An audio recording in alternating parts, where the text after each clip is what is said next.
இலங்கையில் நடைபெற்றிருந்த மிக பெரும் சிறை கலவரங்களின் போது கூட காவலாளிகள் தாக்கப்படவில்லை என்று பல்வேறுபட்ட விடயங்கள் காணப்படுகிறது, கொல்லப்படவில்லை என்ற விடயம் காணப்படுகிறது.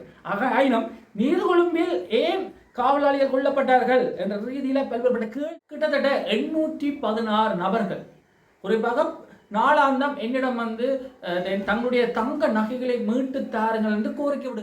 தமிழ் மக்களுடைய நகையாக இருப்பதனால்தான் நீங்கள் சரியான முறையான விசாரணைகளை நடத்தாமல் இருக்கிறீர்கள். உயிரிழந்த 40க்கும் மேற்பட்ட குடும்பங்களுக்கு அரச சேவை, அதாவது அரச தொழில் வழங்குவதாக வாக்குறுதி அளித்திருந்தார்.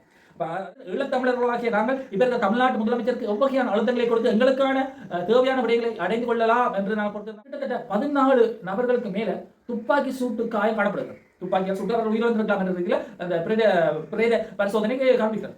அதே நேரத்தில் அதுக்கு மேற்பட்ட மிச்ச நபர்கள் வந்து கொடூரமான முறையில் தாக்கப்பட்டு கொள்ளப்பட்டிருக்கார். குறிப்பாக எல்லோருக்கும் தெரியும் இந்த நீர்கொழும்பு பிரச்சனை. நீர்கொழும்பு பிரச்சனை வந்து பெரும் ஒரு பிரச்சனையாக இப்போ உருவெடுத்து வருகிறது.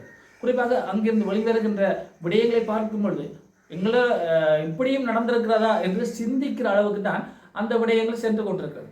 குறிப்பாக வேணுமண்டே கைதிகளை தூண்டிவிட்டார்கள் என்று ஒரு சாரார் கருத்துக்கள் தெரிவிக்கின்ற அதே நேரத்தில் வந்து கைதிகள் உணர்ச்சி வசப்பட்டு இந்த விடயங்களை செய்துவிட்டார்கள் என்ற கருத்துக்கள் பரவி வருகிறது. ஆகவே உண்மையான நேர்மையான ஒரு விசாரணை செல்ல வேண்டும், இருதரப்புக்கும் சமமான ஒரு விசாரணை செல்ல வேண்டும் என்ற ரீதியில் பல்வேறுபட்டவர்கள் தங்களுடைய கருத்துக்களை இந்த சமூக ஊடகங்கள் வாயிலாக பதிவிட்டு வருகிறார்கள்.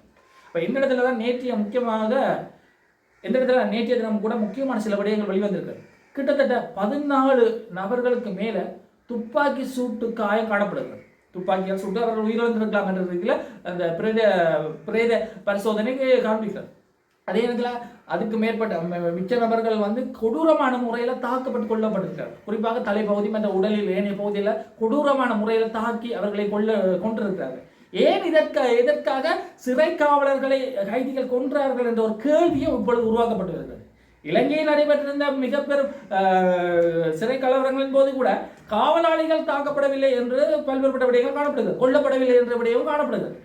ஆயினும் நீர்கொழும்பில் ஏன் காவலாளிகள் கொல்லப்பட்டார்கள் என்ற ரீதியில் பல்வேறுபட்ட கேள்விகள் இப்போ உருவாக்கப்பட்டு இருக்கிறது. ஆரம்பத்தில் வந்து முழுக்க கைதிகள் கலவரம் செய்தார்கள் என்ற ரீதியில் பார்க்கப்பட்ட விடயங்கள் இப்பொழுது சற்று திரும்பி கைதிகள் எதற்காக செய்தார்கள் என்ற ஒரு கேள்வி உருவாக்கப்படுகிறது. அவர்கள் கால் நீட்டி படுக்க இடமில்லை என்பதற்காக இந்த போராட்டத்தை இந்த கலவரத்தை செய்தார்களா, அல்லது 5ஆம் திகதியோடைய முடிய வேண்டிய இந்த கலவரமானது 6ஆம் திகதி எவ்வாறு நீடித்தது என்ற ஒரு கேள்வி எழுப்பப்பட்டிருக்கிறது.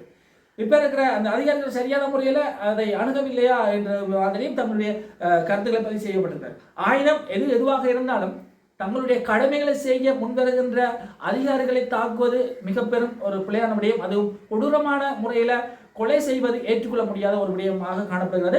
ஆகவே நாங்கள் தொடர்ச்சியாக பார்ப்போம் என்னதான் நடக்க போகிறது இந்த விடயத்தில் என்று. அதே நேரத்தில் வந்து இந்த இட நெருக்கடி அதுகளை சமாளிப்பதற்காக 2 சிறைச்சாலைகள் புதிதாக உருவாக்கப்படும் என்ற ரீதியில் நீதி அமைச்சர் கிருஷ்ணன் நாயக்க அவர்கள் தெரிவித்தார். காலியிலையும் கண்டியிலையும் ஒரு புதிய சிறைச்சாலைகள் அமைக்கப்படும். அது கூட கண்டியில் இருந்தது ஒரு பழைய சிறைச்சாலையாக இருந்தது. அது பிற்பட காலங்களில் ஒரு சுற்றுலாத்தலமாக மாற்றப்பட்டது. இப்பொழுது மீண்டும் அதனை புறநமைத்து அதனை சிறைச்சாலையாக பயன்படுத்தலாம் என்ற ரீதியில் காணப்படுகிறது. அதே நேரத்தில் வந்து காலியில் காணப்படுகின்ற ஒரு பழைய வைத்தியசாலை கைவிடப்பட்ட நிலையிலோ அல்லது பகுதி நேர இயங்கில் இருக்கின்ற அந்த பழைய வைத்தியசாலையை எடுத்து அதனை புறநமைத்து அதே ஒரு சிறைச்சாலையாக மாற்ற வேண்டும் ஒரு விடயம் இப்பொழுது காணப்படுகிறது.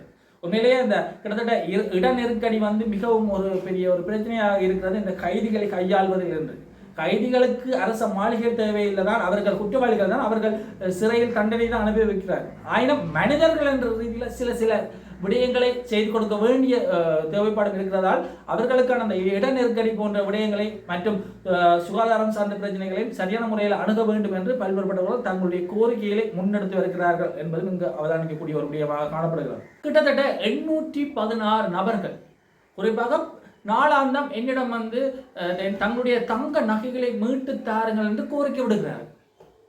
குறிப்பாக விவசாய நடவடிக்கைகளுக்காகவும் பிள்ளைகளுடைய கல்வி நடவடிக்கைகளுக்காகவும் இந்த வன்னி பிரதேசத்தில் காணப்பட்டிருந்த வங்கியில் தமிழ் மக்கள் வந்து தங்களுடைய நகைகளை அடகு வைத்திருந்தார். அவ்வாறு அடகு வைத்தவர்களுடைய நகைகளை மீட்டுத்தாருங்கள் என்று என்னிடத்தினவும் மக்கள் வருகிறார்கள். இவர்களுக்கு நான் என்ன பதில் சொல்ல வேண்டும் என்ற ரீதியில் தன்னுடைய கேள்வியை கேட்டிருக்கிறார். யார் என்று பார்த்தால் நாடாளுமன்ற உறுப்பினர் சிறிதரன் அவர்கள் நேற்று பாராளுமன்ற அமர்வின் போது குறிப்பாக ஒரு முக்கியமான விடயத்தை தெரிவிக்கிறார். தமிழ் மக்களுடைய நகையாக இருப்பதனால்தான் நீங்கள் சரியான முறையான விசாரணைகளை நடத்தாமல் இருக்கிறீர்களா அல்ல இழுத்தடிப்பு செய்கிறீர்களா என்ற மாதிரி தன்னுடைய கேள்வி கேட்டிருக்கார். அது மட்டும் இல்லாமல் யுத்த காலத்தின் போது இந்த தங்க நகைகளை விவசாய நடவடிக்கைகள் மற்றும் கல்விக்காக இந்த தமிழ் மக்கள் வந்து வங்கிகளில் அடகு வைத்தார்கள். ஆயினும் யுத்தம் மௌனிக்கப்பட்ட சூழ்நிலையில வந்து இந்த கொள்கலன் இந்த தங்க நகைகள் உள்வாங்கப்பட்ட கொள்கலன் கைப்பற்றப்பட்டதாக முன்னைய இராணுவ தளபதி சரத் பொன்சேகா அவர்கள் தெரிவித்திருந்தார். குறிப்பாக கோட்டபாய அவர்களுடைய உத்தரவின் பேரில் நான் அந்த கொள்கலனை கைப்பற்றினேன் என்ற மாதிரி தன்னுடைய கருத்தை பதிவு செஞ்சிருந்தார்.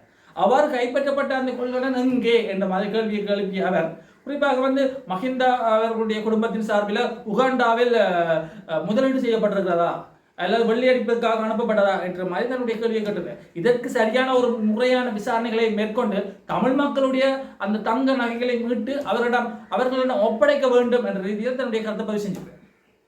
குறிப்பாக வந்து தமிழ் மக்கள் சார்ந்த இந்த தங்க நகைகள் யுத்த காலத்தின் போது கைப்பற்றப்பட்ட இந்த தங்க நகைகள் மற்ற ஆபரணங்கள் சொத்துக்களுக்கு என்ன நடந்தது என்ற கேள்வி பல்வேறுபட்ட மட்டத்தில் வந்து கொண்டே இருக்கிறது. கடந்த காலத்திலிருந்து இந்த கேள்விகள் எழுப்பப்பட்டு வந்திருந்தாலும் முறையான விடயங்களை இந்த அரசாங்க சார்பில் இன்னும் தெரிவிக்கவில்லை என்பது வந்து பெரிய ஒரு கவலைக்குரிய விடயமாக காணப்படுகிறது. இதனை முன்னிறுத்தி தான் சிறிதரன் அவர்கள் கூட நேற்று பாராளுமன்ற அவர்கள் இந்த விடயங்களை தெரிவித்திருக்கிறார். இது வந்து இப்போ பெரும் ஒரு பேசு பொருளாக மாற்றமடைந்திருக்கிறது. உண்மையிலேயே இந்த யுத்த காலத்தின் போது கைப்பற்றப்பட்ட தங்க நகைகளுக்கு என்ன நடந்தது, மக்களிடம் ஏன் அதை ஒப்படைக்காமல் இருக்கிறார்கள் என்ற கேள்விகள் கணைகள் தொடுத்த வண்ணமே இருக்கிறார்கள் தமிழ் தேசிய பரப்பில் இயங்குகின்ற தமிழ் அரசியல்வாதிகள். விஜய் அவர்களுடைய அரசியல் பயணம் பல்வேறுபட்ட விமர்சனங்களையும் பல்வேறுபட்ட எதிர்ப்புகளையும் தாண்டி நிகழ்ந்து கொண்டிருக்கிறது அனைவரும் அறிந்துள்ளனர். அவர் ஆட்சி அமைத்த பிறகும் அவருடைய ஆட்சியை கவிழ்ப்பதற்கு பல்வேறுபட்ட முயற்சிகள் மேற்கொள்ளப்படுகிறது. அதே நேரத்தில் ஈழத்தமிழர்கள் சார்பில் நாங்கள் அவர்களுக்கு வகையான அழுத்தங்களை கொடுக்க வேண்டும் என்றதிலே ஒரு சார்பான ஒரு அரசியல் நிலைப்பாடு காணப்படுகிறது. இப்போ இந்த இடத்துல தான் விஜய் அவர்கள் வந்து இன்றைய தினம் கரூர் பகுதிக்கு பயணம் மேற்கொள்கிறார். கரூர் என்பது வந்து விஜயனுடைய அரசியல் வாழ்க்கையில் பெரும் ஒரு திருப்பத்தை ஏற்படுத்திய சம்பவம் என்று நாங்கள் குறிப்பிடலாம். கிட்டத்தட்ட தேர்தலுக்கு முற்பட்ட காலத்தில் வந்து அவர் பிரச்சாரம் மேடையில் இருக்கும்போது பிரச்சாரம் மேற்கொள்ளும் போது கிட்டத்தட்ட 40 உயிர்கள் பலியான இடம் தான் இந்த கரூர் பிரதேசம். அவ்வாறான சூழ்நிலையில் இந்த கரூருக்கு விஜய் அவர்கள் செல்வதை தவிர்த்து வந்திருந்தார். ஆட்சிப்படம் ஏறினப்புறம் கரூருக்கு செல்லவில்லை என்ற ஒரு குற்றச்சாட்டு காணப்பட்டிருந்தது. அப்போ இந்த இடத்துல தான் இன்றைய தினம் மாபெரும் ஒரு மக்கள் கூட்டத்தை கூட்டி மக்கள் மத்தியில் உரையாற்ற போகிறார் விஜய் அவர்கள். கிட்டத்தட்ட 5000 நபர்கள் மட்டும்தான் கொள்வனவு செய்யலாம் என்ற ரீதியில் பலத்த பாதுகாப்புடன் இன்னொரு கலவரம் ஏற்பட்டுவிடும் என்ற பயத்தில் கிட்டத்தட்ட 5000 மக்களை உள்வாங்கிய குறிப்பாக இரட்டை பாதுகாப்பு வழங்கப்பட்டு இந்த கூட்டம் நடைபெறுகிறது. இந்த இடத்துல பெரும் ஒரு கேள்வியாக பெரும் ஒரு கேள்வியாக அமைகிற விடயம் என்று பார்த்தால் குறிப்பாக எதிர்கட்சியினால் முன்வைக்கப்படுகிற கருத்துக்கள் என்று பார்த்தால் விஜய் அவர்கள் இந்த விசாரணைகள் அதாவது கரூர் பிரச்சனை சார்ந்த தன் மீது சுமத்தப்படுகிற இந்த விசாரணைகளை திசை திருப்பதற்காக பல்வேறு முயற்சிகள் எடுக்கிறார் என்ற இதில் பார்க்கப்படுகிறது. குறிப்பாக வந்து என்ன விடயம் என்று பார்த்தால் 40 உயிரிழந்த 40க்கும் மேற்பட்ட குடும்பங்களுக்கு அரச சேவை அதாவது அரச தொழில் வழங்குவதாக வாக்குறுதி அளித்திருந்தார். அதற்கான அறிவித்தல் பெற்றிருந்தார். இது வந்து உண்மையிலேயே லஞ்சம் என்ற மாதிரி பார்க்கப்படுகிறது. உயிரிழந்தவர்களுக்கு சன்மானம் வழங்குவது அவசியம் தான். ஆனால் இந்த நேரத்தில் இதை கொடுப்பது வந்து இவர்கள் உள்நோக்கம் கொண்டுதான் செய்கிறார்கள் என்றதில் பல்வேறு விமர்சனங்கள் மேற்கொள்ளப்படுகிறது. இப்போ இது வந்து ஒரு பெரும் ஒரு பேசு பொருளாக இந்திய நாட்டில் காணப்படுகிறது. இப்போ விஜயன் அவர்களுடைய இந்த கரூர் சார்ந்த பல்வேறுபட்ட கேள்விகள் உருவாக்கப்பட்டே வருகிறது. அதே நேரத்தில் வந்து ஒரு சாரா சொல்கிறோம் விஜய் அவர்கள்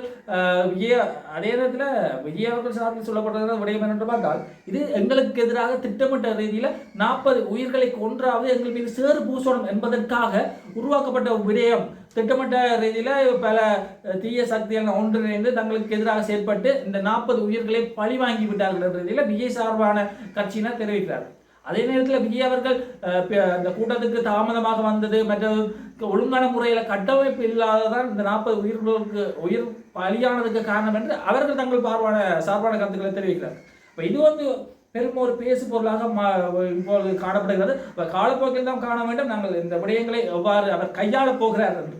அதே நேரத்தில் ஈழத்தமிழர்களாகிய நாங்கள் இப்போ இருக்கிற தமிழ்நாட்டு முதலமைச்சருக்கு எவ்வகையான அழுத்தங்களை கொடுத்து எங்களுக்கான தேவையான விடயங்களை அடைந்து கொள்ளலாம் என்று நாங்கள் பொறுத்து நான் பார்க்க வேண்டும். சரியான முறையில் ஈழத்தமிழர்களும் தமிழ்நாட்டு அரசியலை அணுக வேண்டும், அவதானிக்க வேண்டும் என்ற ரீதியை நாங்கள் பார்க்கப்பட வேண்டும். குறிப்பாக வந்து கடந்த காலங்களில் தமிழ் அரசியல்வாதிகள் அதாவது ஈழத்தில் வாழ்கின்ற தமிழ் அரசியல்வாதிகள் தங்களுடைய அந்த கணிப்பிலை பிழைவிட்டு விட்டார்களா என்று காணப்பட்டது. தமிழ்நாட்டு விஜய் அவர்களை பெருமளவு இவர்கள் பொருட்படுத்தாமல் கடந்த காலங்களில் செயற்பட்டார்கள் என்ற ஒரு குற்றச்சாட்டும் காணப்படுகிறது. ஆகவே ஈழத்தில் இயங்குகின்ற தமிழ் தேசிய கட்சிகள் அனைவரும் சரியான முறையில் தமிழ்நாட்டு அரசியலை விளங்கிக் கொண்டு அதற்கேற்ப எங்களுடைய கொள்கைகளை அவர்களுக்கு சரியான முறையில் விளங்கப்படுத்தி எங்களுக்கான தீர்வுக்கு அவர்களை ஒரு கருவியாக பயன்படுத்த வேண்டிய அவசியம் இருக்கிறது என்பதனை நாங்கள் தெரிவித்துக் கொள்கிறோம்.